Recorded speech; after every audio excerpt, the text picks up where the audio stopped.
itu menerima wahyunya di bumi. Rata-rata semua di bumi. Musa yang viral di Bukit Tur Sina, kan? Kemudian Isa alaihissalam di dekat pohon tin zaitun, wilayah Palestina. Demikian Nabi Daud dan seterusnya. Tapi untuk mendapatkan satu ibadah berupa salat khusus bagi Nabi Muhammad SAW, tempatnya spesial. Inda sidratil muntaha, indaha jannatul ma'wa. Nerimanya langsung di dekat surga, di sidratil muntaha. Itu kan oleh-oleh yang Isra Mi'raj itu kan, mendapatkan salat. Kalau Anda mau lacak referensinya, bisa ditemukan di hadis Muslim tentang peristiwa ini, yang akhirnya mendapatkan salat. Subtopik yang nomor 1, kitab pertama, Kitabul Iman. Nomor 1, subtopiknya nomor 74, Babul Isra di Rasulullah sallallahu alaihi wasallam ila samawati wa fadlis salat. Pembahasan tentang Isra-nya Nabi sallallahu alaihi wasallam sampai di langit dan mendapatkan keutamaan salat. Hadisnya nomor 162. Riwayatnya Imam Muslim. Imam Muslim menerima dari Syaiban bin Zarukh. Syaiban bin Zarukh menerima dari Hamad bin Salamah. Hamad bin Salamah menerima dari Thabit al-Bunani. Thabit al-Bunani menerima dari Anas bin Malik radhiyallahu taala anhu. Beliau menerima dari Nabi sallallahu alaihi wasallam. Lengkap rinci peristiwa singkatnya mendapatkan salat.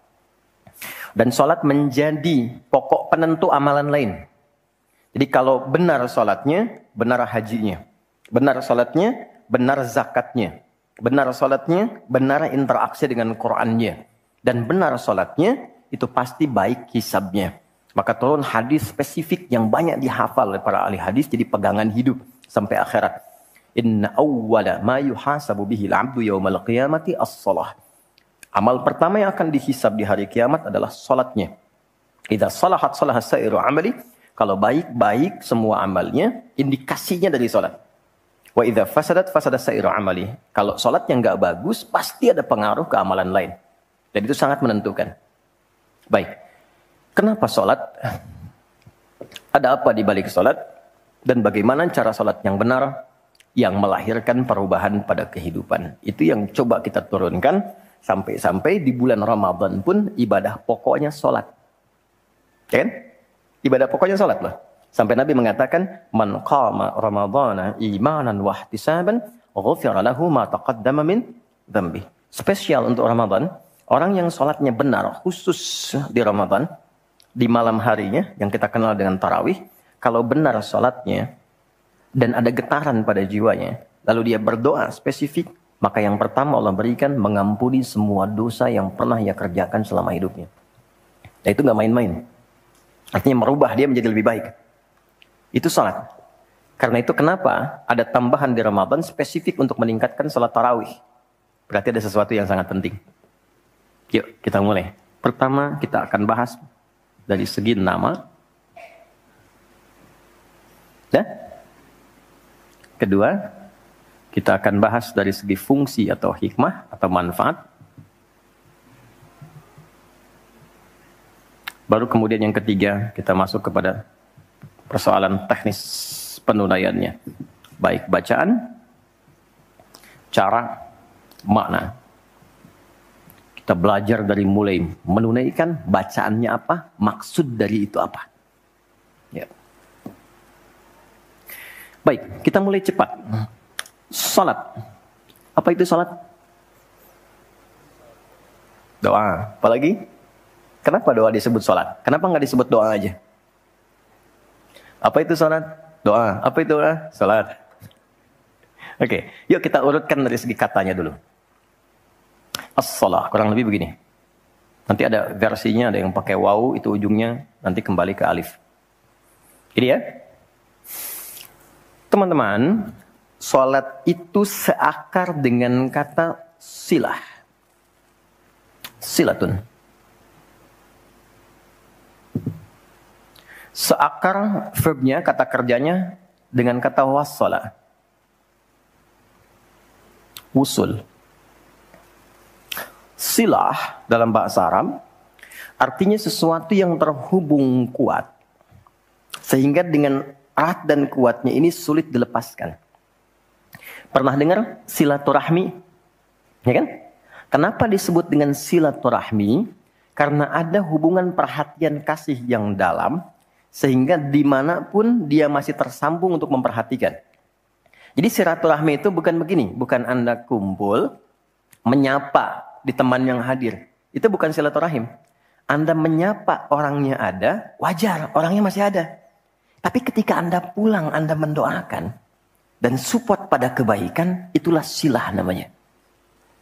Nah, hubungan yang melatih kita supaya terus terhubung dengan Allah, sehingga tak terpisahkan pengawasan Allah kepada kita, perlindungan Allah kepada kita, pemberian Allah kepada kita di setiap waktu dan tempat dimanapun, itu dinamakan dengan sholat namanya. Karena itu, ciri keberhasilan orang yang sholat, yang pertama kali dapatkan, adanya konektivitas dengan Allah. Sampai dia koneksinya ke Allah. Karena itu disebut wusul. Kenapa secara fikih dinamakan dengan doa? Karena saat berdoa kan terkoneksi dengan Allah. Ya kan? Nah, doa yang terkoneksi secara formal kepada Allah itu disebut dengan sholat. Quran surah keempat, dalilnya An-Nisa ayat 103. Quran surah 4 ayat 103. Paling kanan agak sedikit ke atas tuh di mushaf standar. فَإِذَا قَضَيْتُمُ الصَّلَاةَ Maka jika Anda telah tuntas mengerjakan sholat, فَاذْكُرُوا Maka cirinya, dia akan cepat terkoneksi kepada Allah. Itu pengertian hikmahnya. Kalau pengertian fikihnya, habis sholat cepat zikir. Zikir itu artinya terkoneksi, nyambung. Kenapa setelah sholat ada zikir lagi yang menyambungkan? Karena ada orang yang sejak saat sholat belum nyambung dengan Allah. Itulah sebabnya nanti kita akan belajar. Masih merasakan nggak? Pernah nggak begini? Sebelum sholat mau fokus nih. Tapi begitu takbir, Allahu Akbar. Yang akbar di lisan Allah. Tapi yang akbar di pikiran, project. Ya, status belum diupdate. Nyimpan sendal di mana? Jemuran belum diangkat. Ya kan? Ya, pernah nggak suasana itu hadir? Nah kan? Nanti kita akan belajar. Nah, kalau akumulasi semua ingatan itu mengganggu khusyuk kita sehingga kadar khusyuknya kecil dan belum terkoneksi dengan Allah setelah sholat, maka coba zikir sampai nyambung. Idealnya ketika sholat selesai, itu punya konektivitas dengan Allah nyambung. Ingat Allah. Qiyaman. Baru dia berdiri jalan sudah ingat Allah. Makanya kalau ada orang keluar dari masjid dan dia nyambung dengan Allah, itu mustahil tertukar sendal. Oke? Karena saat dia pakai, dia merasa diawasi Allah. Ya Allah salah, bukan punya saya. Yang saya yang itu rupanya dia pakai, padahal dia ke masjid nggak pakai sendal. Ini memang ada yang salah dengan sholatnya. Oke? Balik ke sini. Maka kalau dia berjalan jalannya baik, kalau dia duduk bekerjanya baik, gak mungkin maksiat, gak mungkin menyentuh yang salah, karena saat dia menyentuh dia merasa dilihat Allah. Itu yang disebut dengan ihsan namanya. Di orang yang punya koneksi dengan Allahnya kuat, itu akan mudah menjalani kehidupan. Anda punya koneksi dengan teman-teman yang punya kedudukan tertentu, aksesnya mudah kan?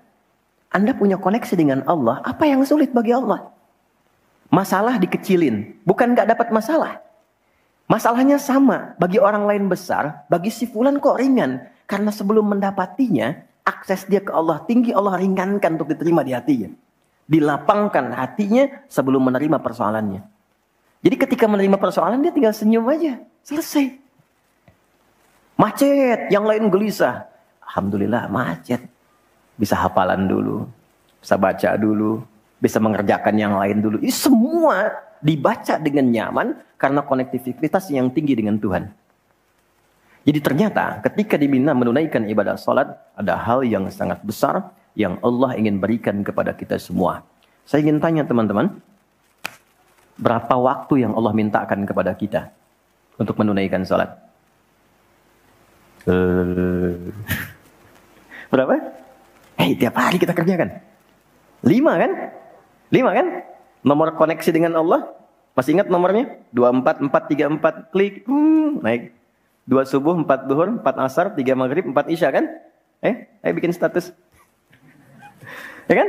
5 waktu kan? 5 waktu kan? Kenapa 5 waktu? Salah satunya, karena di dalam Quran diisyaratkan orang yang benar salatnya, sesuai yang dengan yang diajarkan Nabi, sesuai yang diisyaratkan Quran, akan mendapatkan 5 kemuliaan dalam hidupnya yang tidak didapatkan oleh orang yang tidak sholat. 5 ini. Itu yang coba kita akan keluarkan. Itulah sebabnya kenapa sholat sangat ditekankan, kenapa sholat diwajibkan. Karena Allah mewajibkan kita mendapatkan semua kebahagiaan dan kesuksesan yang kita ingin raih dalam kehidupan. 5 ini. Yuk kita mulai. 1. Izinkan saya memulai dari sini supaya kita punya motivasi untuk menunaikan sholat. Jadi kalau nggak tahu yang 5 ini, cara pandangnya kepada sholat jadi beban. Baru aja zuhur, dasar lagi. Baru maghrib, udah isya lagi. Kan? Nah, ayo isya. Tadi kan udah maghrib. Kan? Pernah merasakan itu? Karena cara pandangnya menilai sholat sebagai beban. Padahal ketika Allah wajibkan, itu cara mewajibkannya bukan sebagai beban. Sebagai motivasi yang mengantarkan pada keindahan. 1, kita cepat. Quran, surah ke-20 di ayat yang ke-14. Tafsirnya Quran, surah 13, ayat 28. 1 paket. Kita pakai Quran hadis aja ya, biar nggak bisa didebat. Oke, Quran surah ke-20 ayat 14. Innani anallahu la ilaha illa ana fa'budni wa aqimis salata li dzikri. Sayalah Allah, kata Allah.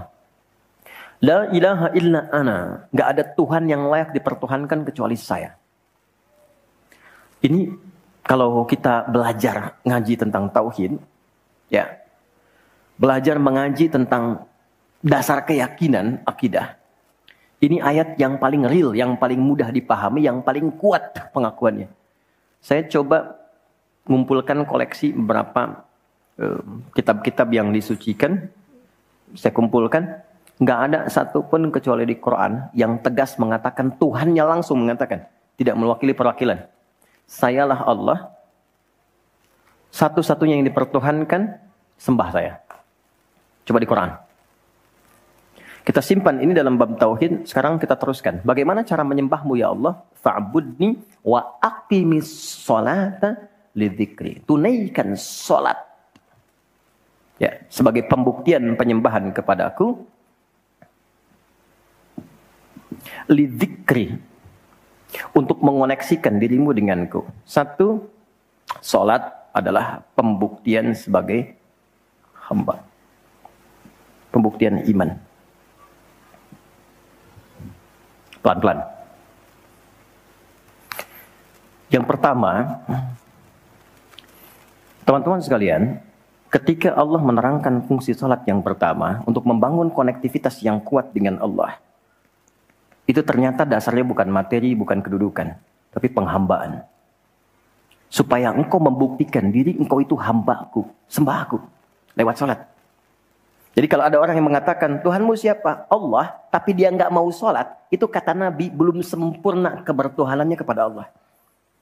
Ya, al-farqu bainal mu'min wal kafir, tarku sholat, kata Nabi. Perbedaan orang yang mengaku beriman dengan yang belum beriman, dilihat dari sholatnya.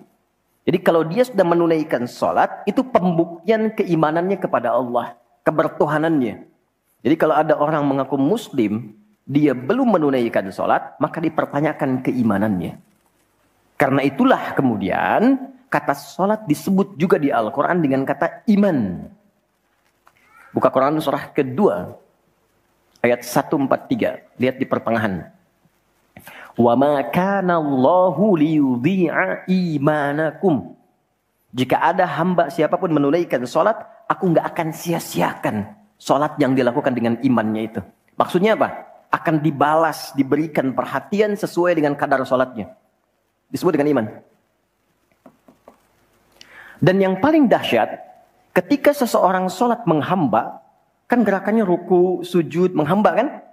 Maka naik statusnya dari sekedar manusia biasa menjadi abdun. Teman-teman, ini rahasia besarnya.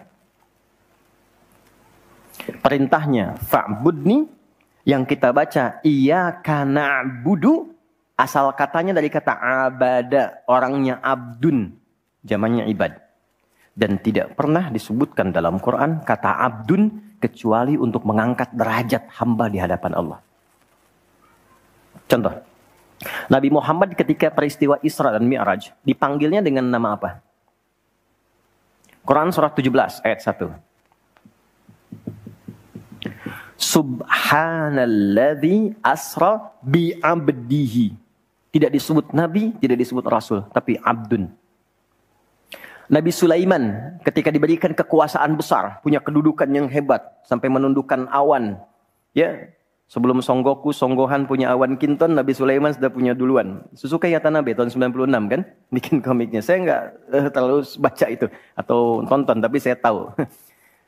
Itu awan ditundukkan, angin bolak-balik. Ketika mendapatkan kedudukan itu, sifat yang disebutkan abdun, bukan nabi, bukan rasul. Quran surah 38 ayat 30. Wa wahabna li Dawuda Sulaiman ni'mal abdu.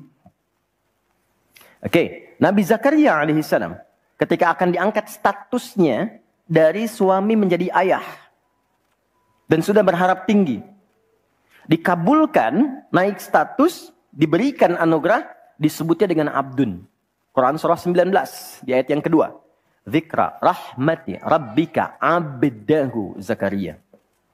Nabi Nuh diangkat status memimpin kelompok generasi manusia setelah Nabi Adam. Naik ke kapal, jadi pemimpin besar. Begitu diangkat, yang disebut statusnya abdun. Quran surah 17 ayat 3. Innahu kana abdan syakura. Kenapa disebutkan abdun? Abdun itu sifat penghambaan. Semakin tinggi ibadahnya, semakin tinggi pendekatannya ke Allah, semakin diangkat. Jadi dengan Allah itu karena Allah Khalik, kita makhluk. Laisa kamitslihi syai', enggak sama sifatnya. Jadi kalau ke Allah itu jangan terlalu ngangkat. Kalau tinggi direndahkan, kalau rendah ditinggikan. Karena itu kenapa saat sholat kita merendah supaya ditinggikan. Itu poinnya. Jelas ya? Itulah sebabnya kenapa Nabi dijamin surga, turun surah Al-Kautsar itu satu-satunya Nabi yang sebelum wafat turun surganya. Rasulullah dengan turunnya surah Al-Kautsar. Kenapa? Salah satunya karena ibadahnya. Coba lihat kesaksian Sayyidah Aisyah itu di Al-Bukhari nomor hadis 1147. Kedatangan tabi'in namanya Abu Salamah bin Abdurrahman tanya bagaimana sholat malamnya Nabi. Kata Sayyidah Aisyah, jangan ditanya panjang dan khusyuknya. Panjang dan bagusnya. Beliau memang sholatnya 4 rakaat di awal, tapi jangan tanya panjang dan bagusnya. Beberapa sahabat dulu pernah pengen tahu, penasaran. Diikuti sholat di belakang Nabi. Ternyata rakaat pertamanya dikira Al-Baqarah 100 ayat akan ruku. Ternyata disambungkan ke 286 ayat sampai selesai. Dikira setelah selesai akan ruku. Ternyata Alif Lam Mim lagi, Ali Imran sampai selesai. 200 ayat. Dikira ternyata setelah la'alakum tuflihun 200 ayat Ali Imran akan ruku. Nyambung An-Nisa 176 ayat. Baru kemudian ruku setelah 5 juz 4 halaman. Ruku. Besoknya orang-orang ini nggak ikutan lagi. Udah. Lain memang levelnya. Salam. Tersentuh kaki Nabi itu dengan tangan Sayyidah Aisyah. Ini menunjukkan sederhana kehidupannya. Bayangkan kan, suami sholat, istri tidur, nyentuh bagian kaki. Kira-kira tidurnya, alasnya di mana tuh? Nabi besar loh, ahli surga, hebat, pemimpin besar, kehidupan demikian. Tapi kalau sedang beramal kaya, sodakoh kaya, sholat kaya, kakinya bengkak. Kata Sayyidah Aisyah, kenapa begini ya Rasulullah? Alam takun madmunah, alam takun ma'sumah. Engkau kan dijamin surga, surahnya sudah turun. Engkau dijaga dari kesalahan maksum. Jawabannya ringan sekali. Afala akunu abdan syakura, abdun. Apa enggak boleh aku menjadi hamba yang bersyukur? Ternyata syukur itu kalau dulu para nabi itu pakai ibadah. Jadi kalau dapat nikmat nih teman-teman, ini rahasia hari ini ya. Di antara kita saja ya. Karena saya nggak bagi di yang lain nih, cuma di sini nih. Ya. Para nabi itu, kalau mereka dapat nikmat apapun, itu yang dilakukan syukur. Dan syukurnya lewat ibadah. Contoh, biasa kan suka hadir ulang tahun ya. Masuk ulang tahun kesekian. Nabi tiba-tiba hari Senin puasa. Ditanya oleh sahabat, ya Rasulullah kenapa puasa? Kata Nabi, ini hari lahirku. Jadi mensyukuri nikmat kelahiran dari waktu yang telah berjalan, itu pakai ibadah. Begitu dapat anugerah surga, turun Al-Kautsar, malah diminta ibadah oleh Allah. Inna a'tainakal.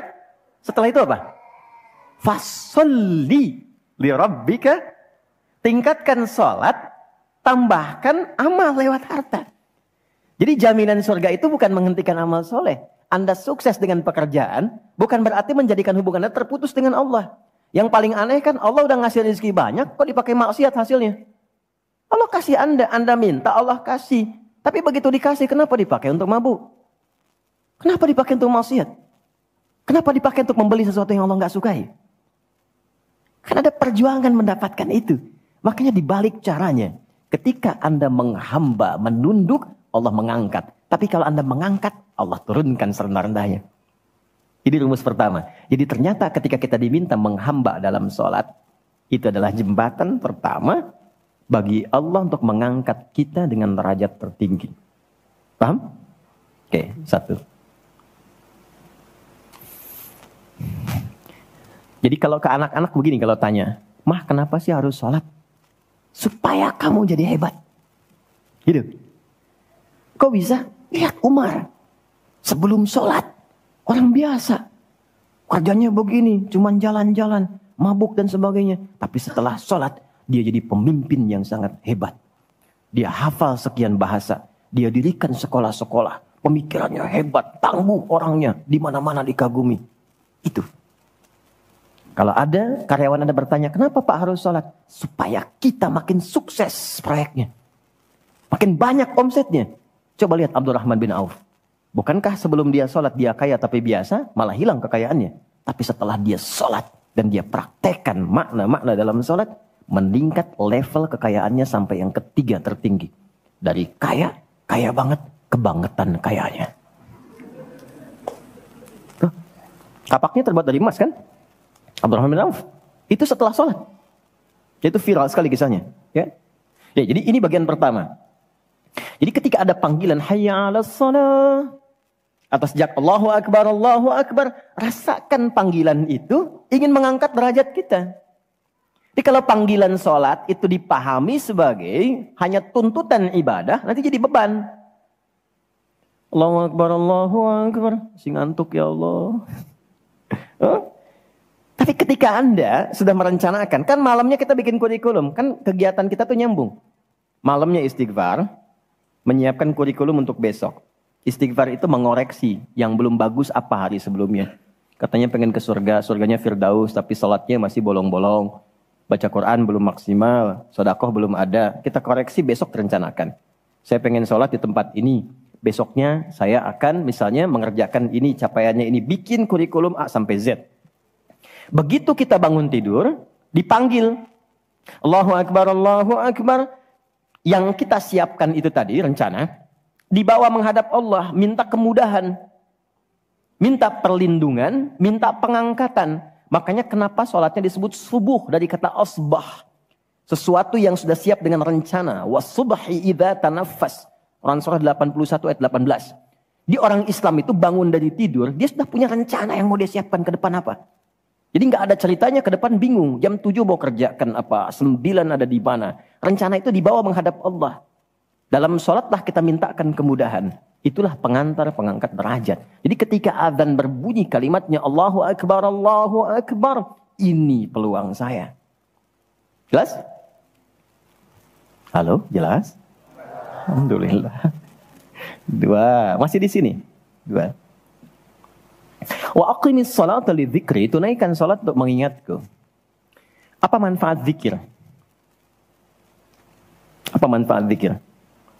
Kembali ke Quran surah 13 ayat 28. Ala bizikrillahi tatmainnul qulub. Yakin, ala itu harful ikhbar wa taukid. Huruf yang berfungsi menginformasikan dan menegaskan. Kata Allah, yakinkan pada jiwamu. Semakin banyak engkau berzikir, dampaknya semakin tenang hatimu. Jadi kalau sedang gelisah, zikir, bukan update status. Ingat ya? Karena mengupdate status, mencurahkan pada media sosial, tidak menghilangkan kegelisahan. Dan tidak menyelesaikan masalah. Bintaro macet ya. Apa dengan dibuat macet selesai? Tidak. Nggak nyangka ya dia seperti itu. Nyangka. Ketika ada orang mengatakan nggak nyangka, sedang nyangka dia tuh. Dan tidak selesai masalahnya. Apa kata Quran? Jika Anda sedang gelisah, optimalkan zikir. Apa itu zikir? Semua jenis kegiatan yang menyambungkan kita dengan Allah. Misal, doa. Doa itu di Quran disebut zikir. Quran surah 7 ayat 205. Wadhkur rabbaka fi nafsika tadarruan wa khifatan wa dunal jahri minal qaul. Kalau Anda sedang gelisah banyak persoalan, alih-alih mengeluh, angkat tanganmu minta kepadaku. Bukankah saat berdoa menjadi semakin tenang? Solusi belum datang, tapi hati lebih tenang kan? Dan jiwa yang tenang itu melahirkan pemikiran yang gemilang. Hasil yang cemerlang. Jadi begitu kita lebih tenang, lebih mudah menanti solusi. Anak belum pulang, doa. Besok ada ujian, doa. Ada proyek mau dilakukan, kita gelisah, doa. Itu fitrah. Quran itu disebut zikir. Quran surah ke-15 ayat 9. Inna nahnu nazzalna dzikra wa inna lahu lahafizun. Kalau sedang gelisah, masalahnya kompleks, ambil wudhu, ambil mushaf, buka. Itu baru pegang mushaf, baru buka. Dampaknya ke hati itu kuat. Begitu Anda baca dengan suasana yang tenang, nyaman ke jiwa. Yang paling dahsyat kadang-kadang dibuka, mushafnya acak, keluar ayatnya sesuai dengan masalah kita. Tuh. Itu Quran. Ya. Apalagi kalimat thayyibah. Subhanallah, alhamdulillah, Allahu akbar, masya Allah, astagfirullah. Itu zikir. Quran surah 4 ayat 103. Fa idza qadaytumus salata fadhkurullaha. Makanya ketika Anda mendapatkan nikmat, alhamdulillah, hati lebih tenang. Tidak menggunakan nikmat dengan hal-hal yang tidak positif. Ada sesuatu, astagfirullah. Ada keluhan, ya Allah. Lebih tenang. Akumulasi semua bentuk zikir itu ada dalam salat. Di salat ada subhanallah? Ada. Ya. Di salat ada alhamdulillah? Ada. Di salat ada Allahu akbar? Dibuka dengan takbir. Di salat ada Quran? Ada. Al-Fatihah, Quran. Kita salat baca Quran. Apa lagi? Apakah di salat kita kemudian membaca kalimat thayyibah? Baca. Berdoa? Iya, isinya semua doa. Maka ketika semua jenis zikir dikumpulkan, itu berubah menjadi salat. Dan kalau satu zikir saja membuat tenang, apalagi sholat. Makanya sholat itu jangankan ibadahnya, tempatnya saja bikin tenang. Coba teman-teman, ikhwan ya. Anda ada masalah nih di kantor, mampir ke masjid. Itu buka pintu masjid baru masuk, sudah tenang. Enak. Makanya saya sering katakan, sering share dengan beberapa kawan. Anda kalau sedang kerja, coba pulangnya jangan langsung ke rumah. Mampir ke masjid dulu. Yang terdekat ya dengan rumah. Yang terdekat. Mampir ke masjid, sholat 2 rakaat. Di situ sampaikan, ya Allah, aku telah berikhtiar seperti apa yang telah Engkau perintahkan. Dan aku bertawakal akan rezeki yang telah Engkau tetapkan. Itu begitu Anda selesai berdoa pulang, yang dibawa ke rumah aura masjid bukan aura kantor. Dan istri anak-anak di rumah mendapatkan ketenangan yang sempurna. Jadi nerima antum itu nerima dalam keadaan yang penuh dengan ketenangan. Jadi ketika menyambut anak, ayah, papa, papi, buya. Antumnya tuh udah enak nerimanya. Coba kalau nggak percaya, rasakan itu. Ke masjid tuh beda. Dibanding rumah sendiri, rumah Allah lebih tenang kan? Itu baru tempatnya. Dan puncaknya Ka'bah. Yang menjadi kiblat. Itu ada di Quran, surah kedua, ayat 125. Wa idh ja'alnal baita mathabatan linnasi wa amna. Dan pelajari, pahami, renungi. Ketika aku tetapkan dengan keagunganku, Ka'bah pusat ibadah yang menenangkan. Sebanyak apapun Anda punya kesulitan, depan Ka'bah itu ngalir air mata, tenang aja. Gitu. Pancarannya masjid. Ya.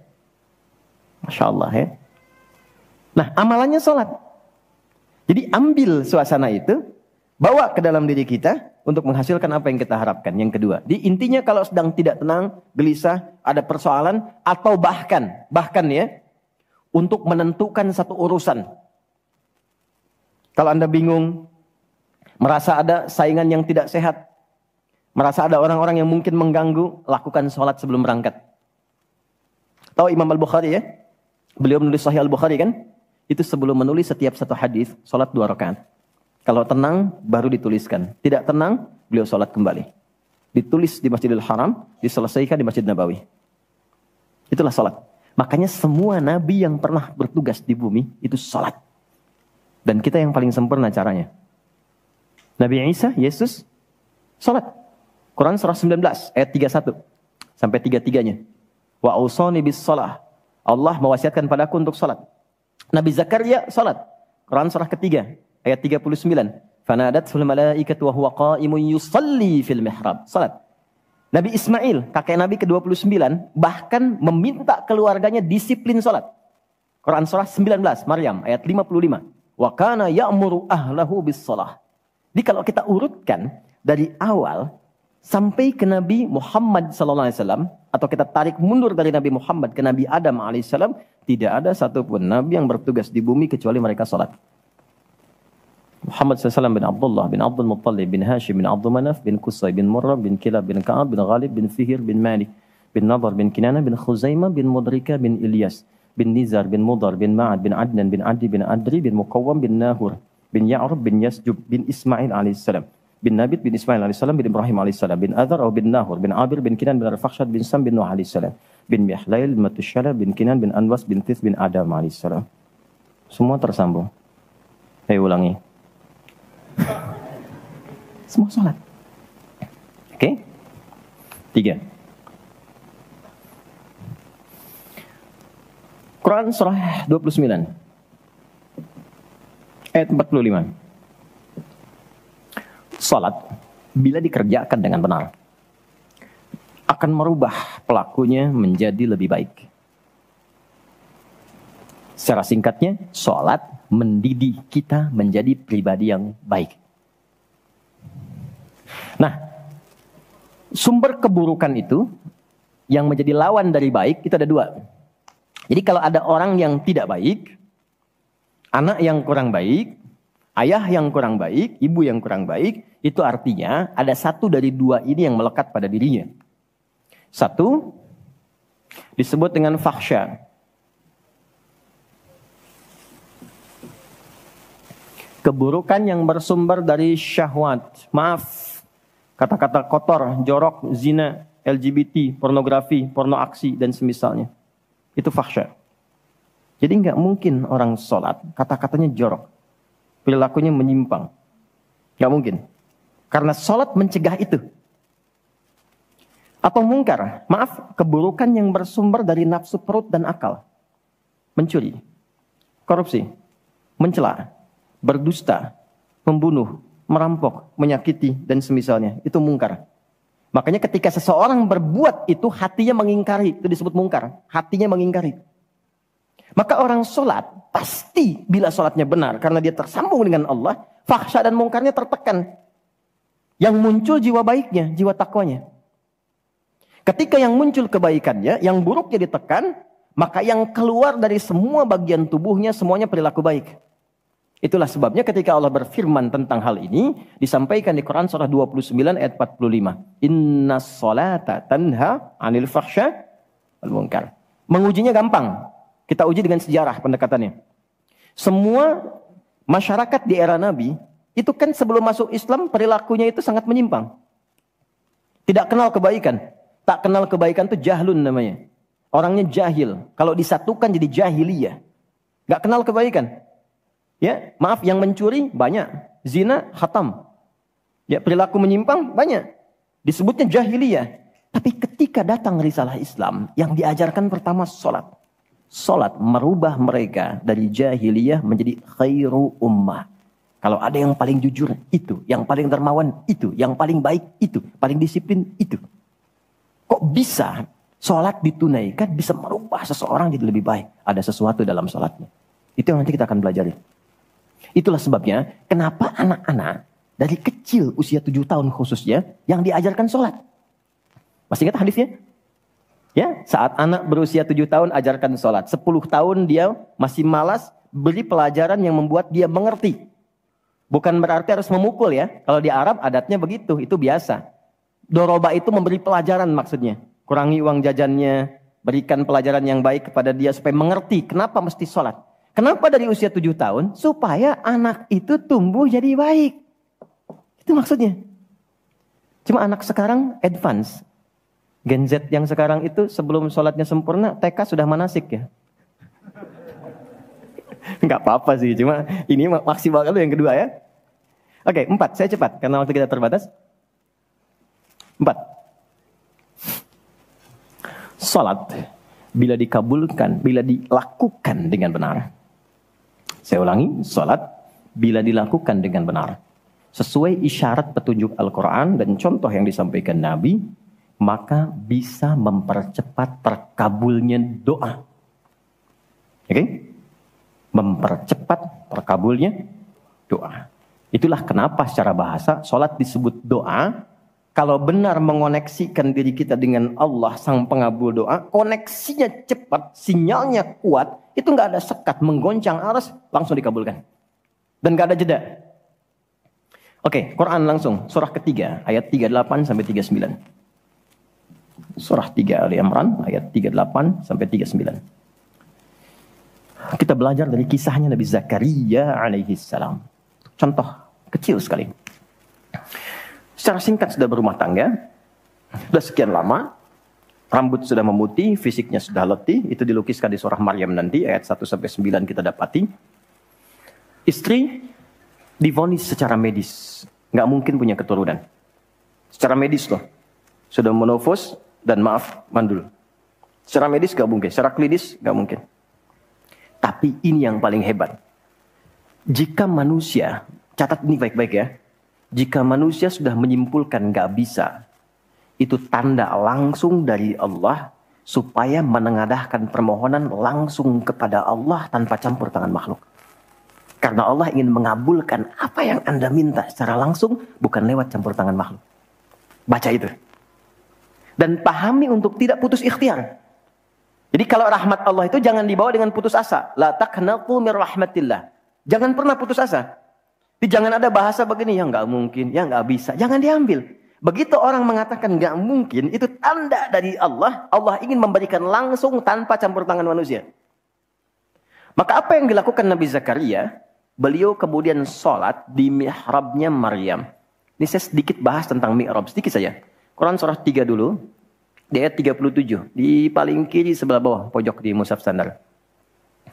Secara singkat saja, mihrab itu satu tempat yang fungsinya mempercepat terkabulnya doa dan mendatangkan rezeki dari sisi yang tidak diduga. Awas, kita bicara keimanan ya. Dan di situ dipertaruhkan. Mihrab ini tidak harus lebar dan luas. Sehamparan sejadah nggak ada masalah. Yang penting kita gunakan untuk ibadah saja. Di luar ibadah keluar. Itulah kenapa tempat imam disebut mihrab. Kenapa? Karena imam mewakili makmum untuk memohon kepada Allah dalam sholat berdoa. Makanya kualifikasi imam mesti khusus, bukan imam biasa. Baik. Kemudian, tidak harus di masjid, di rumah boleh dibikin. Maryam pernah dibuatkan mihrab. Saat beliau mengkhususkan diri ibadah, di situ apa yang terjadi? Fataqabbalaha rabbuha biqabulin hasanin wa ambataha nabatan hasanan wa kaffalaha Zakaria. Kullama dakhala 'alayha Zakaria al-mihrab wajada 'indaha rizqa. Qala ya Maryam anna laki hadha? Qalat huwa min 'indillah. Innallaha yarzuqu man yasha' bighairi hisab. Ini poinnya. Setiap Nabi Zakaria mengantarkan kebutuhan Maryam, pakaiannya, makanannya, kebutuhannya, itu sudah ada. Dan ingat, status Nabi Zakaria itu Nabi loh. Beliau tahu itu pasti dari Allah. Tapi ingin dikonfirmasi apakah pendidikan beliau selama ini sudah meresap pada jiwanya atau belum. Ditanya, Maryam dari mana semua ini? Maka beliau jawab, Maryam jawab, huwa min indillah. Paman, ini semua dari Allah. Baik ya? Allah memberikan apapun yang ia kehendaki tanpa batas pada siapa yang diingini. Maka ini dibaca oleh Nabi Zakaria. Mayyasha itu. Jadi kalau ada di Quran diksi mayyasha, jangan simpulkan ini untuk dia saja. Maksudnya, jadi seperti dia, maka Allah akan berikan seperti Allah berikan kepada dia. Maka Nabi Zakaria kemudian sholat di mihrabnya Maryam itu. Minta sesuatu yang selama ini kata orang terbatas. Apa yang dilakukan? Salat. Dalam salatnya minta. Perhatikan cara mintanya. Satu, menyebut nama Allah sesuai kebutuhan. Jadi Allah bentangkan semua nama terkait semua kebutuhan kita. Anda butuh rizki, sebut ya Razak. Anda butuh ilmu, sebut ya Alim. Ya kan? Anda butuh ketahanan mental diri, sebut ya Sabar. Itu 99 tersebar. Itu rumusnya di Quran surah ke-17 ayat 110. Quran surah 17 Al-Isra ayat 110. Qul id'ullaha aw id'ur rahman ayyamma tad'u falahul asmaul husna. Kalau Anda punya persoalan, segera curhatkan kepada Allah, minta, berdoa. Sebut ya Allah yang standar, atau ya Rahman naik sedikit, atau pilih nama yang sesuai kebutuhan kita. Jadi nggak harus semua disebut, takutnya nggak butuh dikasih. Ya Allah ya Sabar, nggak pengen punya masalah, turun masalah kan? Nah, Nabi Zakaria divonis ada keterbatasan, nggak mungkin diberi. Maka beliau meminta dengan nama Allah yang memberi tanpa batas. Dalam bahasa Arab disebut dengan Wahhab, pemberi tanpa batas. Kalau dialihkan jadi bentuk permintaan, fi'lil amri lit talab. Bukan perintah di sini tapi untuk meminta. Maka rubah kalimatnya jadi hab. Kalau untuk pribadi, habli. Untuk komunal banyakan hablana. Karena ini kasusnya pribadi, maka di ayat 38 beliau meminta. Hunalika di mihrabnya Maryam. Da'a Zakaria Rabbah. Berdoalah Nabi Zakaria kepada Allah Rabbnya. Perhatikan. Qala Rabbi habli. Min ladunka dzurriyyatan thayyibah. Innaka sami'ud du'a. Ini fikih doa yang penting dipelajari. Ya Allah. Jadi kalau terjemah bebasnya begini. Mereka mengatakan, aku nggak mungkin punya keturunan. Maka aku memohon darimu saja yang tidak punya batas dalam pemberian. Mereka katakan aku nggak mungkin. Maka aku mohon kepadamu yang tidak punya batas dalam pemberian. Innaka sami'ud du'a, sungguh engkau pasti mendengar doaku. Kalau kepada yang maha mendengar tidak terkabul juga, kepada siapa lagi aku mesti memohon. Dan ini ada fikih doa, bagus sekali. Jadi kalau berdoa, sebut nama Allah sesuai permintaan. Yang kedua, cari bahasa yang menyentuh. Itu semua Nabi begitu. Nabi Isa saat mengonfirmasi umatnya di hadapan Allah, ya Allah, kalau engkau mau hukum, itu hambamu. Tapi kalau engkau mau ampuni, engkau yang paling banyak kasih sayangnya. Anak ibu sudah mencederai nama baik keluarga. Tiba-tiba datang ke rumah untuk minta maaf. Diterima nggak? Kadang cara menerimanya kan belum tentu langsung baik kan? Ngapain ke sini? Ada yang, kamu bukan anak saya lagi. Oh, lantas anak siapa? Tapi dimaafin juga kan? Lalu dia berkata begini, Pak, silahkan. Kalau papa mau marah, mau pukul, silahkan. Tapi saya anak papa. Tapi kalau papa maafkan, memang papa adalah papa yang penyayang. Yang selama ini seperti yang aku harapkan. Mukul nggak? Demi Allah, meluk. Dan air mata keluar. Nah, ibu saja yang punya rahim. Punya sifat kasih yang dalam. Apalagi Allah yang Rahman dan Rahim. Maka cari kalimat yang lembut. Nabi Zakaria mengatakan, ya Allah, mereka mengatakan nggak mungkin. Maka aku memohon kepadamu yang tak punya batas. Dan kalau engkau aku mohonkan kepadamu tak mengabulkan juga, kepada siapa lagi aku mesti meminta. Dan itu dilakukan dalam sholat. Dan masih berdiri, belum selesai sholatnya. Baru mulai sholat, minta. Apa yang terjadi? Lihat ayat 39-nya. Pakai fa. Fanadathul malaikatu wa huwa qaimun yusalli fil mihrab. Annallah yubashshiruka biyahya.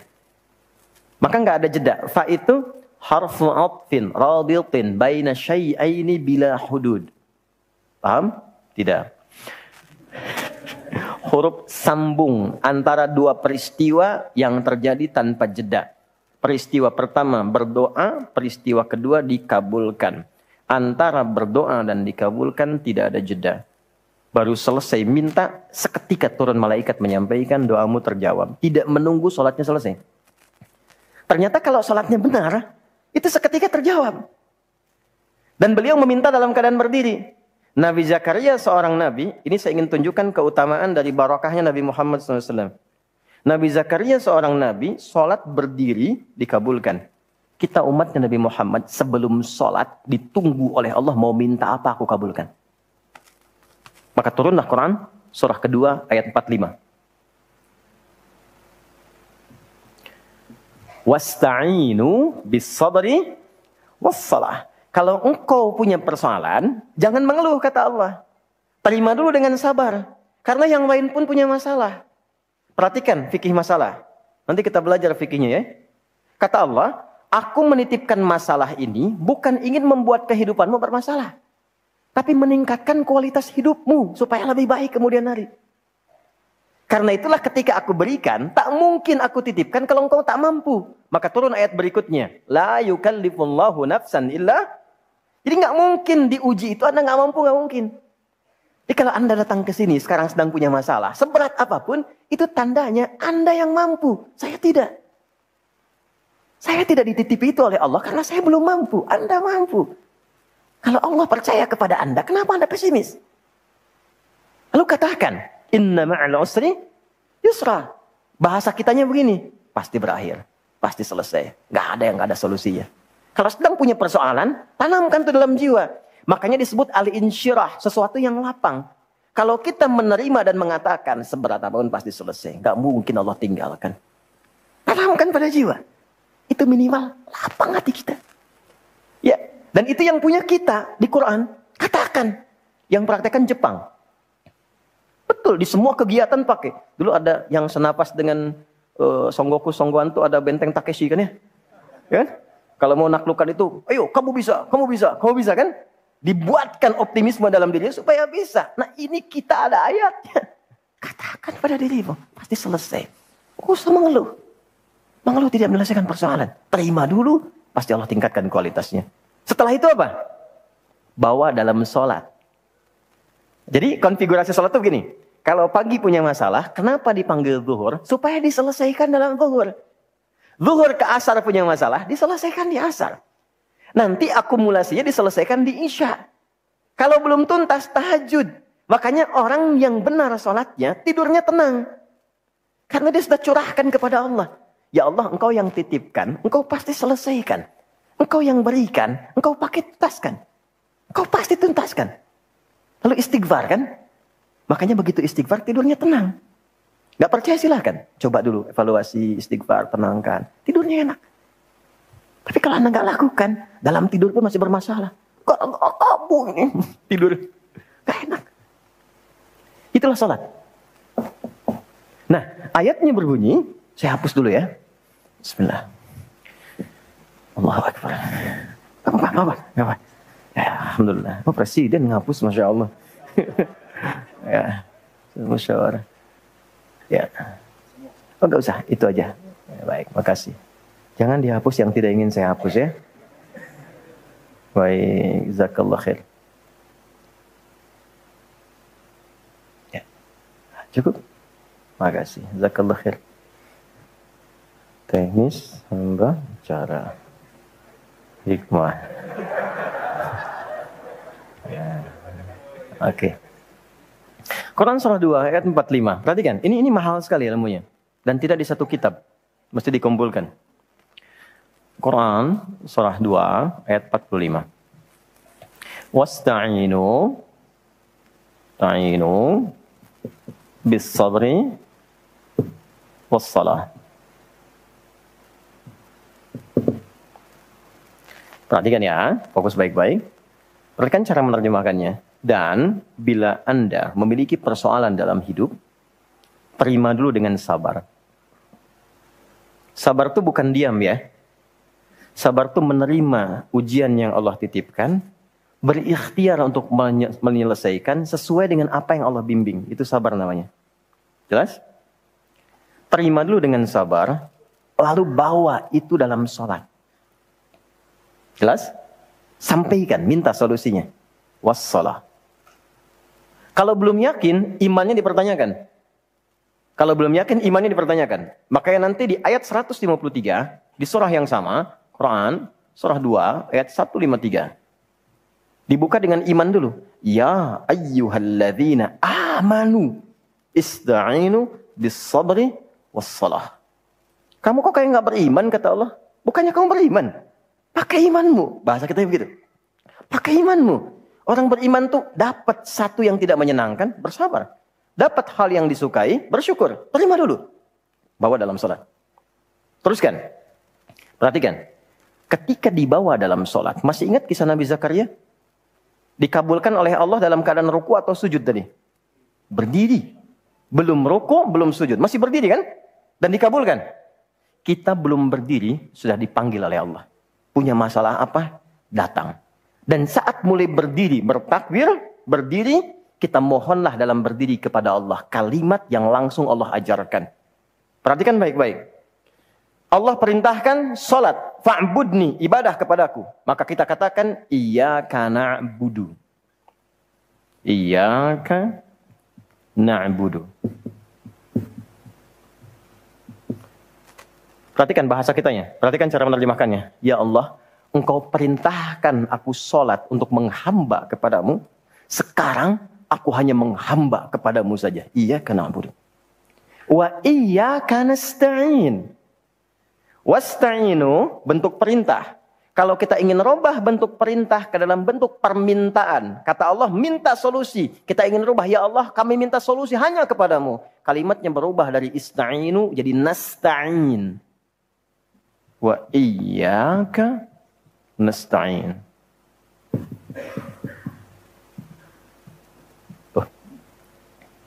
Dan sekarang, ya Allah, saya punya persoalan. Dan Engkau Maha tahu dengan itu semua. Dan saya hanya menghamba kepadamu dan memohon solusi darimu. Saya tanya pada Anda, kita bacakan iyyaka na'budu wa iyyaka nasta'in dalam keadaan apa? Berdiri. Kan dalam baca Al-Fatihah berdiri kan? Kita baca saat berdiri. Nanti Anda akan temukan kaitannya dengan Nabi Zakaria. Nabi Zakaria minta berdiri di Kabul, kita belum minta sudah ditunggu. Dalam berdiri diminta membaca ini. Perhatikan hadisnya, hadis qudsi. Dari sahabat Abu Hurairah radhiyallahu taala anhu dari Nabi sallallahu alaihi wasallam. Ussimatis salatu baini wa baina 'abdi 'ala nisfaini. Salat dibagi dua bagian antara aku dengan hambaku. Wali 'abdi ma sa'al. Kalau hambaku benar menunaikan salatnya sebagai hak aku dan kewajibannya, maka kewajibanku pertama kepadanya mengabulkan apapun yang dia minta dalam salatnya. Hadis qudsi. Di mana dimulainya? Idza qala al-'abdu alhamdulillahi rabbil alamin, jika hamba memulai dengan membaca alhamdulillahi rabbil alamin, qala Allah azza wa jalla hamadani 'abdi, maka Allah langsung menjawab, hambaku sedang memujiku. Maka kalau sedang sholat, rasakan diawasi Allah. Dijawab itu. Makanya latihan yang benar bacaannya. Ya, Anda mau main sinetron, latihan scriptnya lama sekali itu supaya benar kan? Sinetron loh dunia. Sekarang kebutuhan dunia akhirat, masa nggak benar bacanya? Belajar, malu sama Allah. Ya, yang lihat malaikat loh. Ya, Anda kalau main sinetron yang nonton manusia, Anda sholat yang nonton malaikat. Ya, maka pastikan bacaannya enak, nyaman di hati, rasakan diawasi. Wa idza qala al-'abdu ar-rahmanir rahim, kalau hamba berkata ar-rahmanir rahim, qala Allah azza wa jalla, Allah menjawab, asna alayya 'abdi, hambaku sedang menyanjungku. Wa idza qala al-'abdu, saya cepat kalau hamba membaca maliki yaumiddin, qala Allah azza wa jalla majjadani 'abdi, Allah menjawab hambaku sedang mengagungkanku. Sekarang lihat poinnya. Wa idza qala al-'abdu iyyaka na'budu wa iyyaka nasta'in, kalau hamba membaca sampai di kalimat ini, ya Allah, sekarang aku menyembah seperti Engkau perintahkan hanya kepadamu. Dan aku punya persoalan dalam hidup. Dan Engkau Maha tahu, aku minta solusi hanya kepadamu. Qala Allah azza wa jalla, Allah jawab, hadza baini wa baina 'abdi, ini perjanjian aku dengan hambaku. Wali 'abdi, kalau hambaku benar salatnya dari mulai takbir sampai bacaan ini, masa'ala, apapun yang dia minta sekarang aku kabulkan. Nabi Zakaria salat minta dijawab. Kita umatnya Nabi Muhammad karena keberkahan nabinya belum minta sudah diberikan jalan. Makanya banyak orang memohon dalam salat. Dan tidak sedikit yang dimintakan mustahil menurut manusia. Ibunda Al-Bukhari, Anda boleh cek di kitab Fathul Bari, jilid pertama itu, di bab Muqaddimah. Al-Bukhari itu kan buta usia 4 tahun. Butanya permanen. Dokter mengatakan gak akan sembuh. Buta. Kapan sembuhnya? Ketika ibunya masuk ke mihrabnya. Ibu masuk ke mihrab, Al-Bukhari masuk kamar mengulang hafalan surat Qaf. Ibunya berdoa di hamparan sajadahnya. Sampai tertidur, lelah berdoa tertidur. Mimpi ketemu Nabi Ibrahim. Ini dari tafaul namanya. Tafaul itu menamai anak dengan tokoh tertentu untuk mendapatkan percikan kebaikan dan kesolehannya. Nah, Al-Bukhari itu nama aslinya Muhammad. Bapaknya Ismail, kakeknya Ibrahim. Kakek buyutnya Al-Bardizbah, ya, kemudian berasal dari kecamatan Ju'fah, Kabupaten Bukhara, Provinsi Khorasan, negara Uzbekistan sekarang. Karena dari Bukhara, tambah al dan i di ujungnya untuk mengenalkan saya dari Bukhara. Maka Al-Bukhari. Syekh Yasin dari Padang, Syekh Yasin Al-Padangi. Syekh Ahmad Khatib dari Minangkabau, Syekh Ahmad Khatib dari Minangkabawi. Ya, boleh misalnya, silakan, nggak ada masalah. Oh, ini saya santai, senang saya, nggak apa-apa. Kecuali kalau bapaknya bolak-balik baru saya. Ya, oh, Mas Dude dari Bintaro misalnya boleh. Ana Dude Al-Bintaroi, ya. Al-Banteni. Nah, Imam Al-Bukhari 4 tahun demikian tadi, kena buta, ibunya berdoa, mimpilah ketemu Nabi Ibrahim. Di mimpi dikatakan, anakmu akan melihat lagi. Pas qadarallah, beliau sedang mengulang hafalan Quran di surat Qaf. Nyampe ke ayat 21 sampai 22. Laqad kunta fi ghaflatin min hadza, fakashafna anka ghita'aka fabasaruka al-yawma hadid. Dulu pandanganmu itu tertutup, tak bisa lihat. Sekarang kami akan buka secerah-cerahnya, mulai hari ini pandanganmu akan menatap dengan tajam. Padahal ayat itu tentang suasana akhirat. Tapi percikan dari kebaikan itu turun ke bumi. Maka ketika selesai ayatnya, ibunya bermimpi, terbuka pandangannya, bisa melihat kembali. Lompat kaget dikejar ibunya. Umi laqad ra'ait. Bu, saya lihat lagi. Ibunya kaget bangun. Langsung dipeluk. Rubbama ra'aita bil qalbik. Mungkin kau melihat dengan hatimu. La bil bi'aini. Dengan mata saya. Sejak saat itulah belajar hadis. Kapan? Saat ibunya memohon. Dalam sholat di mihrab. Jelas? Oke. 5. Harus sampai yang terakhir kan? Salatnya kan 5 waktu. Dapatnya 5. Ya? Yang terakhir apa? Salat adalah pengantar pada kesuksesan dan kebahagiaan hidup. Profesi apapun yang Anda pilih, Anda jaga salat dengan benar, tertinggi Anda dapatkan. Tertinggi. Nah, ada sukses saja. Sukses. Ada bahagia saja. Happiness. Sukses saja dalam bahasa Arab itu fauz, kata umumnya. Turunannya faiza, fauzi, faizan, faizin, fauzan, itu sukses. Derivasinya 29 kali disebutkan di Quran. Jadi kalau ada yang namanya faiz, faizah, fauzan, faizin, itu orang diharapkan sukses dalam hidupnya. Walaupun belum tentu bahagia. Kalau bahagia saja, belum tentu sukses, itu fariha namanya. Sifatnya farah perempuan. Laki-lakinya farhan. Kalau ada yang namanya farhan, diharapkan bahagia selama hidupnya. Walaupun belum tentu sukses. Kalau Anda gabungkan keduanya, sukses dan bahagia, success and happiness, maka berubah kalimatnya menjadi falahun. Falah. Sukses dan bahagia. Coba cek panggilan sholat. 5 kali diperdengarkan setiap pergantian waktu. Hayya 'alas shalah. Kenapa sholat? Dijawab langsung, diperdengarkan di telinga kita. Hayya 'alal falah. Supaya engkau sukses dan bahagia. Diperdengarkan di telinga. Telinga bahasa Arabnya udhun, jamaknya adzan. Orang Islam setiap pergantian waktu, dari bangun tidur, kamu harus bahagia. Siang hari, kamu mesti sukses, mesti bahagia. Sampai mau tidur pun, tidur dalam keadaan bahagia dan sukses. Diperdengarkan tiap hari itu. Sekarang yang punya kesuksesan siapa? Allah. Yang punya kebahagiaan siapa? Allah. Yang punya rezeki siapa? Allah. Anda sudah tahu Allah yang punya. Kenapa ketika dipanggil nggak datang? Allahu Akbar, Allahu Akbar. Kecilin suaranya tuh. Tapi Anda pengen sukses. Dan ingat loh, pemberian Allah itu sifatnya itu nggak pernah menetap di satu waktu. Nyambung terus sampai ke semua dimensi kehidupan yang kita lalui. Jadi kalau Allah kasih sukses dan bahagia, bukan cuma dunia. Alam kuburnya sukses, akhiratnya sukses. Itu bedanya dengan sifat dunia. Jadi kalau Anda ingin kaya di dunia, tidak sholat pun bisa kaya. Asal Anda mau kerja keras. Sifat sholat itu memberikan keberkahan pada kekayaan. Sehingga menikmatinya melahirkan kebahagiaan. Bukan stres. Keluar gelap, balik gelap, tiap hari ngitung. Punya kendaraan cuma dipanasin, hidupin, panasin, matiin. Capek. Ya. Tapi ada kenikmatan, ada value yang tinggi. Ke akhirat punya nilai. Nah, kalau Anda genggam itu, berhasil diraih, maka berubah katanya dari salah jadi aflah. Aflah itu orang yang menggenggam kesuksesan, kebahagiaan. Dan tidak ingin dia lepas.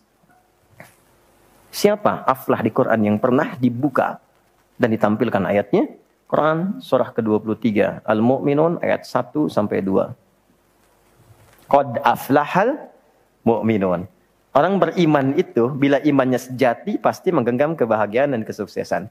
Bagaimana menunjukkan keimanan yang sejati itu? Ayat 2-nya. Alladzina hum fi salatihim khasyi'un. Ternyata salatnya dulu. Letaknya sebelum zakat loh, sebelum beraktivitas. Ayat 3-nya kan walladzina hum 'anil lagwi mu'ridun, ayat 4-nya walladzina hum lizzakati fa'ilun. Enggak mungkin zakat kalau enggak ada harta kan? Harta itu artinya diminta untuk kaya, untuk usaha. Nah, sebelum usaha, sebelum berkreasi, beraktivitas, salat dulu yang benar. Salat itu mempermudah jalan berusaha untuk mendapatkan lompatan keberkahan yang diharapkan. Pernah dengar Abdurrahman bin Auf? Sebelum masuk Islam kaya kan? Kaya. Setelah masuk Islam, nggak kaya lagi. Hilang kekayaannya, tapi berubah menjadi kebangetan kayanya. Ya.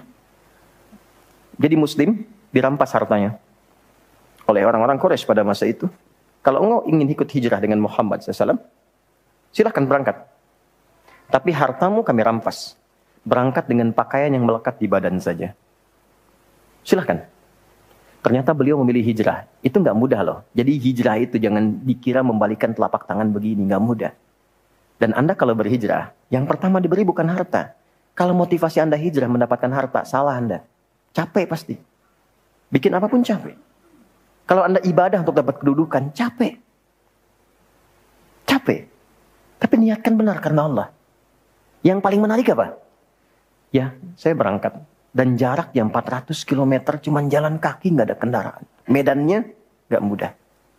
Tapi yang bisa menerima itu belum tentu semua keluarga. Makanya kalau suami ingin berubah, diskusi dengan istri yang baik. Karena kalau belum siap, kadang-kadang butuh waktu, nggak apa-apa. Istrinya ditanya, kalau engkau memilih ikut suami, kamu nggak dapat harta apapun. Silahkan berangkat dengan pakaian saja. Belum tentu sampai. Dan sengaja tidak dieksekusi untuk memberikan kesan kalau masuk Islam jadinya fakir, melarat dan sengsara.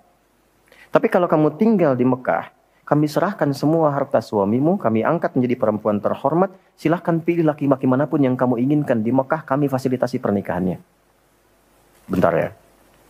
Kalau Anda, para ibu, dalam posisi demikian, anggap suami nggak ikut hari ini. Ikut suami, harta diambil, hanya dengan pakaian saja, berangkat jauh, belum tentu sampai, atau tinggal di Mekah, semua kekayaan suami diberikan, pilih laki-laki manapun difasilitasi pernikahannya. Ikut suami atau tinggal di Mekah? Lemah ikut suami.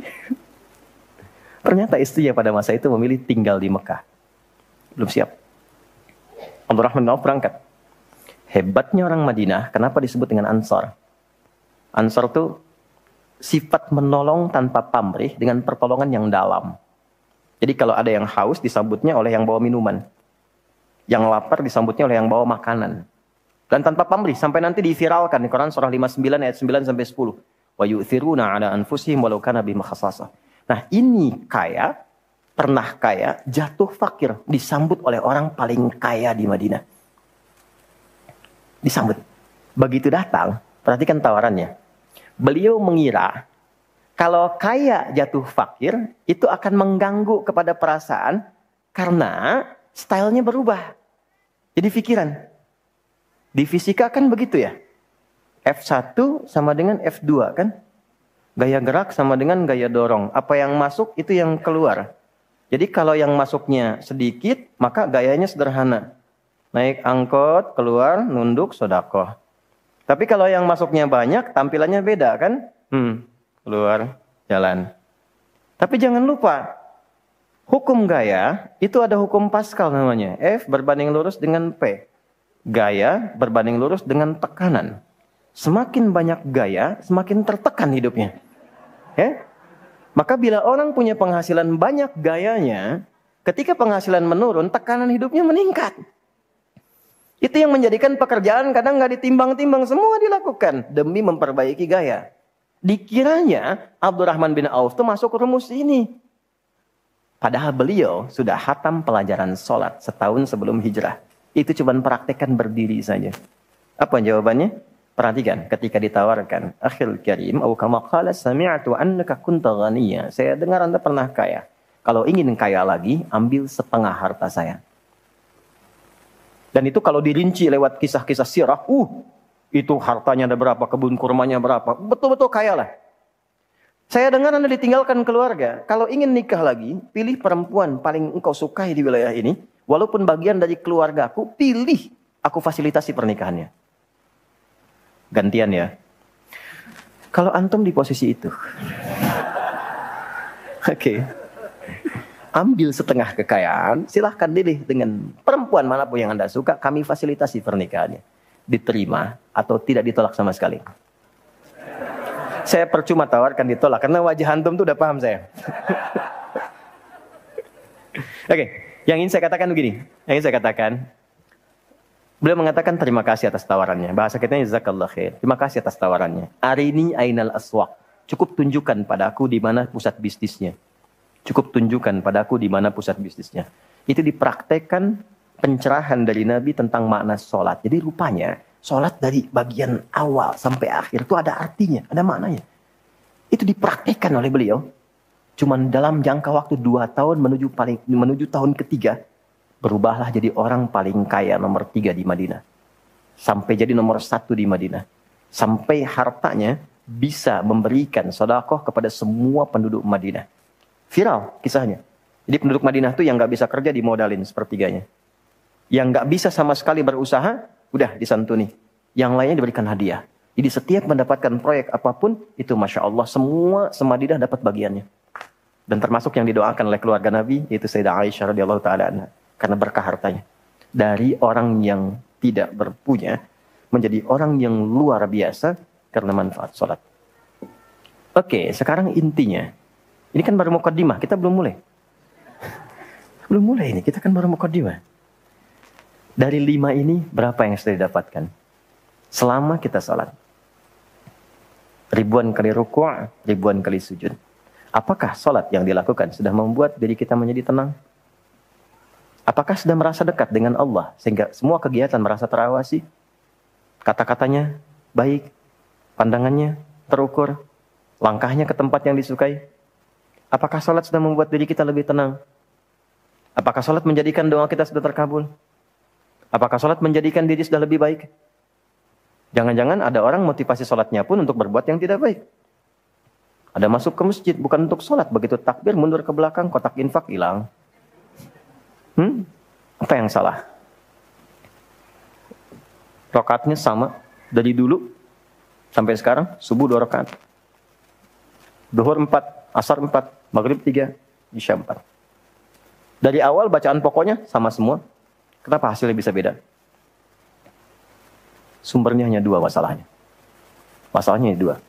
1, boleh jadi orang sholat itu, kata Allah, tidak mendapatkan 1 dari 5 ini karena kurang khusyuk dalam sholatnya. Problem yang pertama.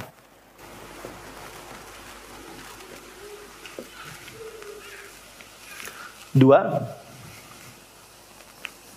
boleh jadi tidak didapatkan 1 dari 5 ini karena ada orang yang sholat, tidak mengerti, tidak memahami apa yang dia baca dan dia lakukan dalam sholatnya.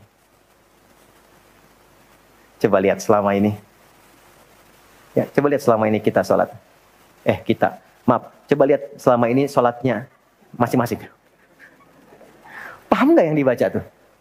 Jangan-jangan ruku nggak ngerti yang dibaca. Sujud nggak paham yang diungkapkan. Bagaimana bisa khusyuk kalau nggak ngerti apa yang dilakukan? Kadang-kadang abis minta lagi. Rabbighfirli warhamni wajburni warzuqni. Minta rizki kan? Dalam duduk di antara 2 sujud itu. Habis sholat minta lagi, ya Allah berikan aku rizki. Kata malaikat, yang tadi apa dalam sholat? Tadi warzuqni. Jadi tidak ada kenikmatan. Ya, ini problemnya. Karena itulah kemudian turun ketentuan dalam Quran tentang dua hal ini, dan turunlah detil penjelasan Nabi SAW. Tentang ketentuannya, kita akan uraikan pertama tentang khusyuk dalam sholat. Dan nggak perlu ikut pelatihan kalau sudah paham ini. Tinggal cek masing-masing. Ya, kita hormati kalau ada momentum pelatihan ya silahkan. Ya. Tapi ini intinya akan kembali ke sini. Yuk kita mulai tentang khusyuk dalam sholat di Quran surah kedua ayat 45 sampai 46.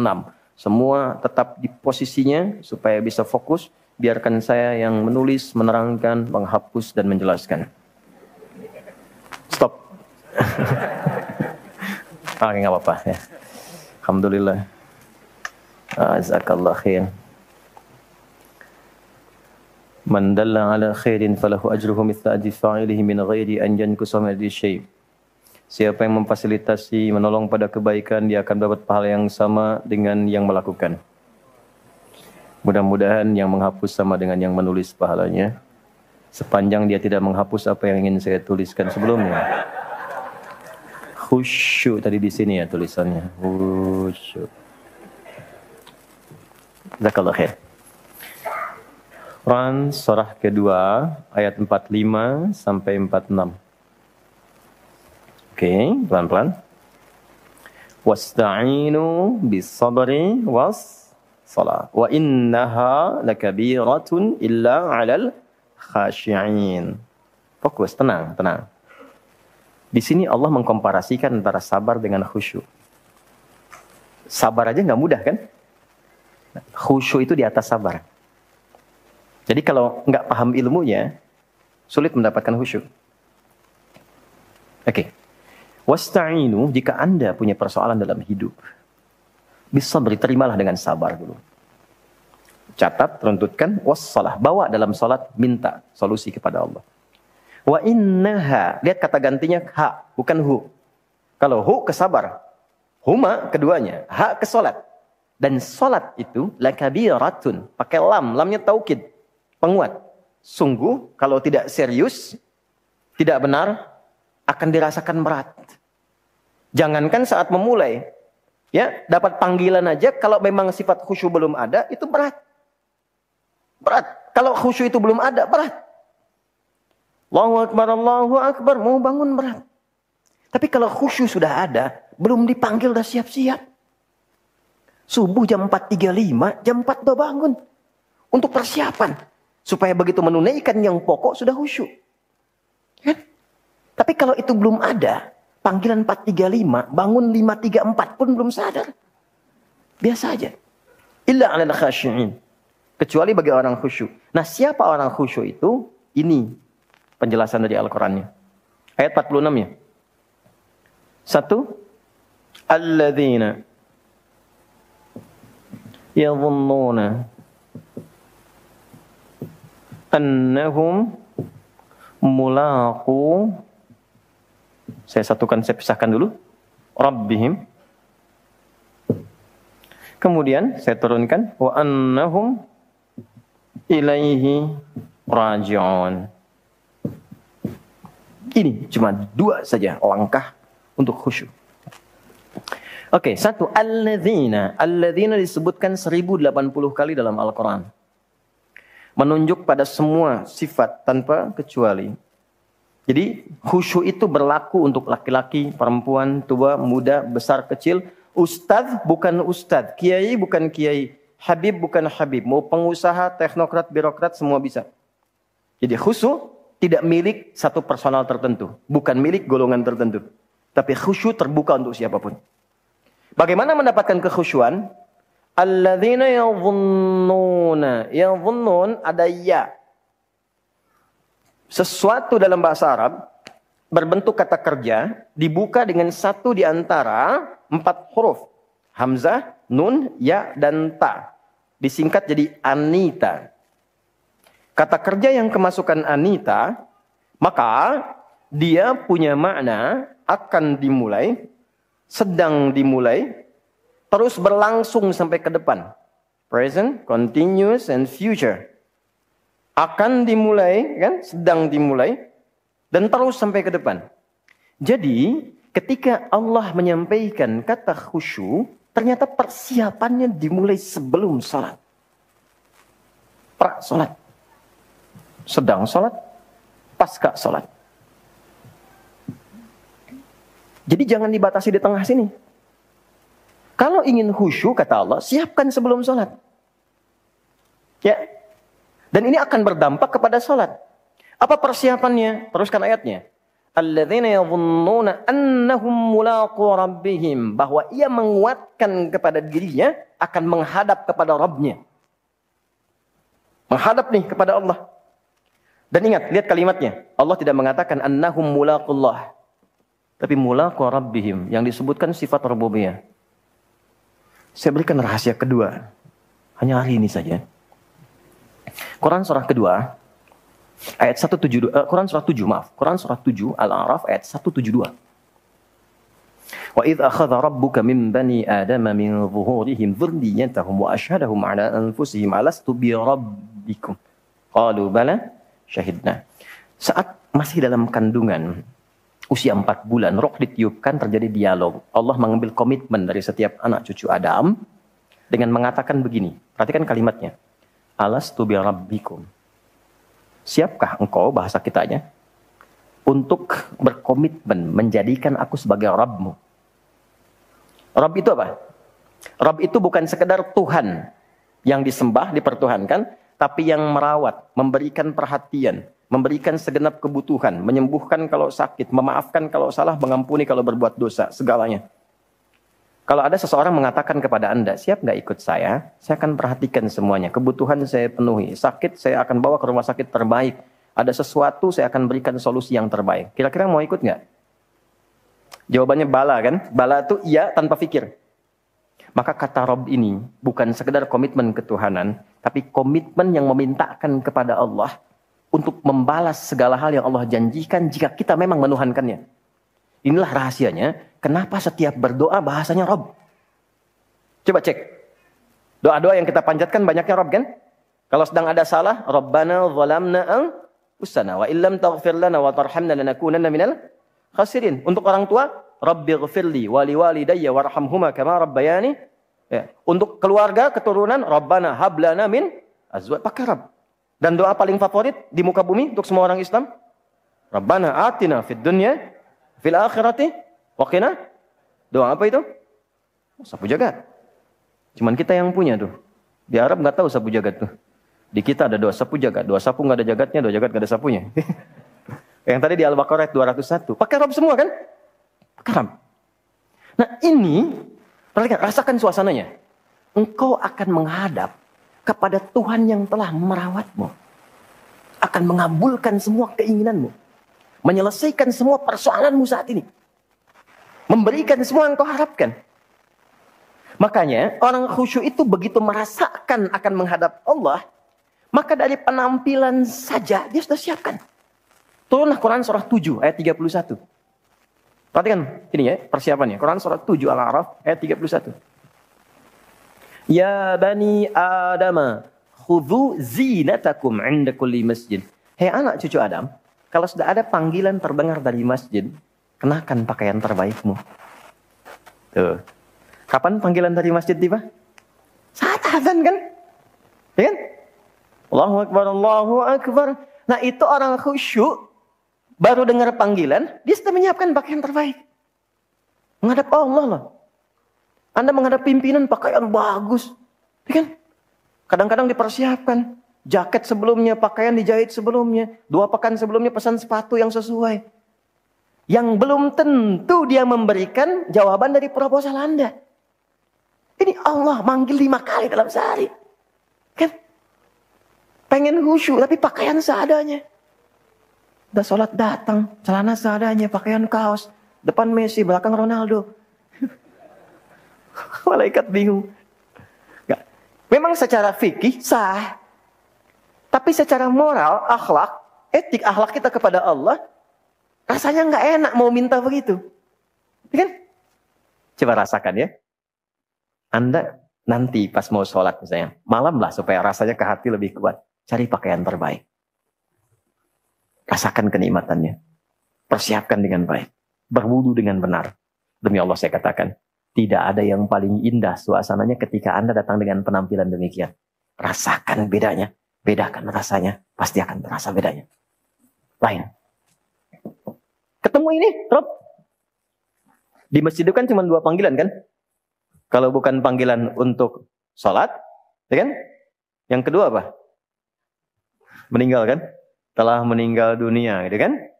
Perhatikan. Wa annahum ilaihi raji'un. Kenapa Anda persiapkan itu? Rasakan. Mungkin itu panggilan untuk kembali kepada Allah. Adzan artinya apa? Bukanlah. Panggilan. Yang manggil siapa? Allah lewat muadzin. Dipanggil Allah. Joni, ada Joni di sini? Ada. Oh, Cepi ada. Saya ganti supaya nggak ada. Cepi dipanggil Allah. Apa artinya? Kenapa lemes jawabnya? Kita tiap hari dipanggil Allah. Siapa yang bisa memastikan kapan dia pulang? Tidak ada. Kenapa nggak merasakan bahwa panggilan sholat itu mungkin panggilan pulang kita? Dan tidak ada yang paling indah kecuali pulang dalam keadaan sujud. Kita nggak tahu kapan pulang. Dan kita yakin kita akan meninggal. Dan tidak ada yang paling indah kecuali meninggal dengan pakaian terbaik yang paling halal yang pernah kita dapetin. Dan kita nggak tahu persiapannya bagaimana. Orang-orang soleh punya firasat, punya persiapan. Kita bagaimana? Saya mau cerita sedikit ya. Oh ya, sedikit ya, sebentar. Ya, ada kisah nyata seorang ibu di satu desa dan saya kenal. Ini bukan karangan, saya berjumpa dengan orangnya dan saya bersaksi bahwa ibunya salehah, suaminya saleh, keluarganya saleh semua. Insya Allah. Ibu ini kena diabetes sampai menjalar ke tubuhnya sudah nggak bisa beraktivitas normal, bergerak. Gigi sudah mulai tanggal beberapa. Tapi demi Allah, kalau dengar ada pengajian dimanapun, minta pada suaminya untuk digendong datang ke situ. Ibu ini. Satu kali, anaknya mengajukan putus sekolah di kuliahan. Tiba kemudian satu waktu, ibunya tiba-tiba bangun. Sehat lagi. Ini kisah nyata. Lalu beliau buka lemari pakaiannya, berdandan, tapi indah, bagus. Keluar dari kamar, lihat anak, suami, kaget. Sebelum berkata, ditemuin, digandeng tangan keduanya, duduk di sofa bertiga.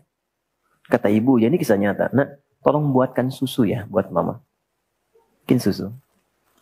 Suami belum bisa berkata tuh, karena masih kaget. Begitu datang susu, duduk, tolong bacakan Quran ya. Baca Quran. Begitu sudah dibaca, dengar, kata. Tiba-tiba tangan yang menggenggam suami itu terasa kaku. Beliau meninggal dalam genggaman bersama suaminya, dibuatkan susu oleh anak yang telah disusuinya. Dan dibacakan Quran oleh anak yang telah dididik dengan lafaz-lafaz dari lisannya. Tapi yang mau saya katakan, ibu ini seakan punya rasa menghadap Allah dan memohon diberi persiapan dan dia bisa mengenakan pakaian terbaiknya untuk pulang. Saya waktu tengok Ustaz Arifin Ilham itu di rumah sakit. Karena dulu kita termasuk yang mensupport dan mengawasi pembangunan yang Adzikra itu. Yang sebelumnya kan Muammar Gaddafi. Singkatnya saya datang dari rumah sakit. Kalimatnya apa? Saya langsung saja ke intinya. Ustaz, liqa Allah. Ustaz, abang udah kangen bentar lagi. Mau ketemu Allah. Doakan ya, mau ketemu Allah. Ya Allah, katanya. Mau ketemu Allah. Itu. Kita nggak tahu kapan pulang. Maka setidaknya dalam sholat. Bawa suasana itu. Kalau kita sadar bahwa sholat itu mau menghadap Allah. Suasana hati itu berbeda. Makanya imam kan sebelum mimpin berbalik dulu kan kepada makmum. Apa di antara kalimatnya? Sallu salatan muwadda'. Teman-teman, jamaah sekalian, yuk siap-siap sholat. Rasakan sholat ini sholat perpisahan kita dengan dunia. Mungkin kita akan pulang menghadap Allah.